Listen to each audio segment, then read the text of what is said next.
Hey everyone.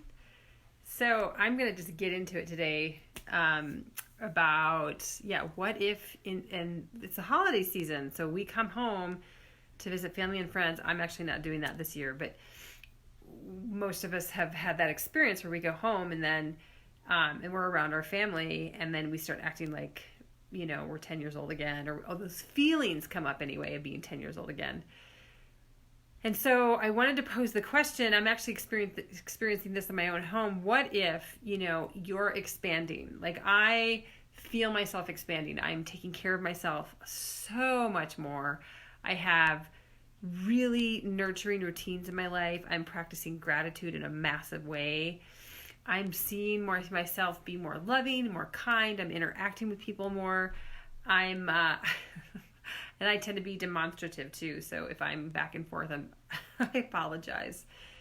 But so yeah, and so anyway, sorry, I lost track now. But so if someone doesn't like the expanded you, and so I'm experiencing this in my own home right now, and it's a challenge. It's really funny. And so one thing is, if you have expanded and you go home with family and they start treating you like you were 10 or the way a family might treat you, I think it's important to really stay in your power and stay in who you are. And that's just so significant. And you can let them do their thing. It's a pattern. They can't help it. It's not intentional. It's just the way it is. And I've definitely experienced this with my own family as well, where I feel like I'm 10 years old again. It's okay. Like, I'm not. I know who I am, and being secure in that. I'm dealing with a situation where my one of my children is not thrilled with my expanded version. So you have to think I have two teens. And so one of them is just really not thrilled with, like, she doesn't like my hair, because I didn't used to do my hair ever. Like, never used to blow dry my hair. And now I pretty much blow dry my hair almost every day. And I'm getting my hair cut once a month. And I'm taking care of myself. And so I'm taking care of myself. I'm bubbly. I'm much more bubbly. I'm much more of me. I'm much more loving. And I show that. And she doesn't like that. Like, it's really bothering her. And she's a teenager. And so, and I say that she's a teenager because that it's just because she's challenged by these interactions that I have, and I can accept that. And so what I want to talk about is what can I do about it. And I just think this is fascinating because I love complicated relationships. I love complicated situations. Hi, Susanna. And I studied restorative justice, and that has been a big part of my life for sure. And then I also have just done, in my parenting work, I've done a lot with relationships. Hi Courtney, how do you build relationships? And so when I'm in this situation now where I'm an expanded version of myself, and my own daughter doesn't like that. It's one thing if it's a Facebook friend where you can just, okay, block, I'm done. Or if it's a family member where you see once or twice or three times a year, where you can just kind of like enjoy that person and it's okay and it's over. But when it's in your own home, if it's your spouse or your partner or a child, like, you can't just run away from that, can you? You can't just like, I'm done, or think that this is temporary, because it's not. And so I'm in this situation where, I like this expanded version of me. And hey, Sue. And so I want to have that. I want to be more of me. And I also love my daughter. I love her to death. And so what do I do? And here's my plan, just to let you know. Because I think this could be helpful if you're having challenges with your spouse or a partner or your own child, and you've moved into something that feels good to you. Because when change happens, when we change internally, it starts to affect things outwardly, right? And change can be hard for people, especially if they didn't initiate it and they didn't ask for it and they didn't plan or prepare for it. And we just all of a sudden are like, I'm all of a sudden singing and much more bubbly and just a happier person. And she thinks I'm being treating her too childish, for example. So I have to consider that as well, for sure. And so, so I think this is a great challenge because I love her and I want to nurture her and I don't want to just say F you to my own daughter. She needs to figure this out, right? Thank you for the heart there. And so my plan here is, first of all, I get listening time. So I want to stay in my strength of who I am, and I want to continue that process of growth for myself. And in listening time, what I can do when I get listened to from another caring adult, and there's guidelines and structure to it, I can really also get pissed off at my daughter about, how dare you tell me how to be and who I am.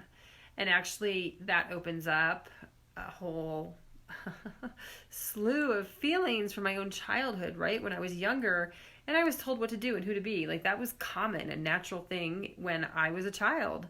I was told these things, and I think most people were as well. So, and I didn't want to be told who to be and who I am. And so I can work on my early childhood feelings of those kinds of things as well to help shake loose, like any tension that I carry around, if I'm thinking to myself, God damn it, I'm going to be who I am and I don't care what you think, and I've got tension around it, then that's not going to be helpful to my relationship with my daughter, right? Like then she's going to feel that tension and she's just going to get harder and more combative about it. And not that she's combative now, but we can actually talk about it. She's 13. So what I'm doing, I'm starting this listening time and working on the tension that I carry, working on old childhood hurts, working on what I wish things actually look like. Like, wouldn't it be great if we lived in supportive environments where people could change whenever and it was supported?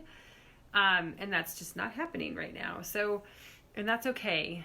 And so I will do that. I will do quite a bit of listening time to work on that. And then what I will do is I will set limits. Like I get to be who I am.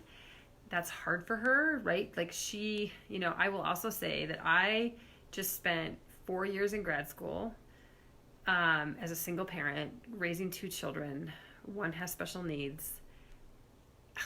My life was crazy. Like I was on fight or freeze every single day, automatic pilot. All I could think about was, what food is going to happen, the projects that I had to work on, what homework the kids needed to get done. Like I was just like bum, bum, bum, bum, bum, bum, bum, everything that has to get done. And that was my focus. And I wasn't super alive, I just wasn't like, I just was like blah, blah, blah, blah, blah, blah, blah, blah, blah, blah. And I'm tired and all I could think about is sleeping. And I wrote a post on how I dreamed of being in a coma, and that's so true. And so thinking of how her experience of me in the last 4 years has been, of this sort of zombie mom just doing what I needed to do to provide for my family. And I definitely had some nice warm moments with my kids, but the last 2 years have been really hard, and they've been, I think a lot of you can relate to being a zombie mom. It's just like you do what you need to do, and then there's really nothing left because there's not enough time to nurture myself, that my responsibilities are too large. And so those are the experiences my daughter had of me. And that is drastically different than the person I'm becoming now, that I'm much freer. I'm more relaxed. I have more love in my life. I'm doing lots of personal work on my limitations. And so, what a different experience for her. And that's like a lot to take in. So I need to have understanding of that too. At the same time, I get to set limits of like, yeah, this is who I get to be, sweetheart.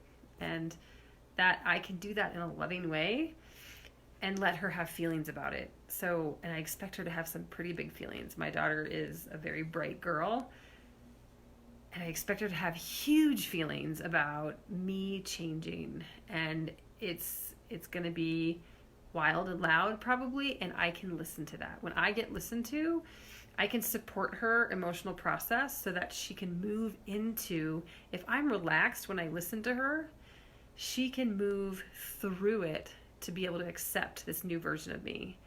And I'm talking about my situation with my daughter, but this could be so applicable to a couple where, if someone is resisting this new version of you, that you can support yourself first, get some listening time, offload your tension, offload your anger, offload your childhood stuff that hasn't been healed yet, and then come back and start to set some warm, loving limits of like, yeah, I get to show up this way. I get to do my hair every day. I get to like decide not to make dinner one night and you guys take over for the night. Like I get to be bubbly. I get to laugh out loud. Like these are the things that bug my daughter.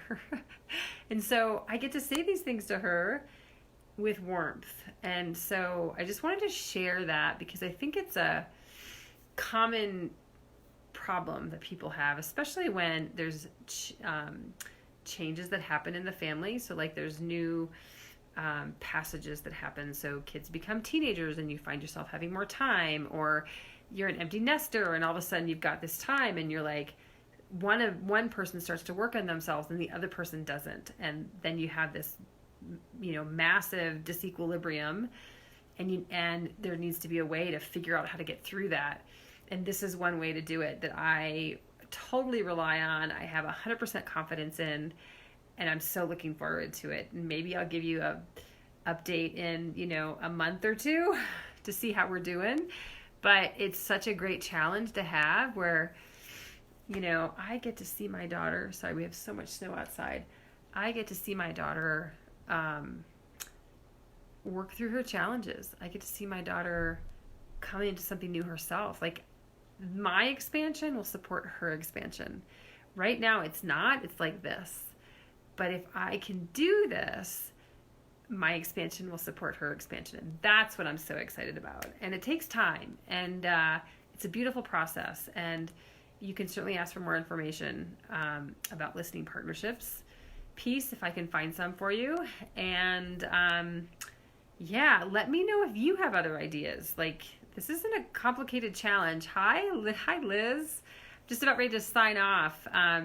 You might want to start at the beginning because this is an interesting challenge that I present today. And so if you have other ideas on how you might have handled something similar to this, I would love to hear them because, again, this is complicated and it's about relationships and how we heal and how we support one another when things aren't connected, right? Hey, Linda, Sue is on here too. So I am wrapping up right now. Feel free to go back to the beginning. Let me know if you watch the replay. I love your comments. Give me feedback and your thoughts too, what you think about this. So thanks so much for coming, and I hope you have a beautiful, amazing day. So happy you're here. All right, thank you. Bye.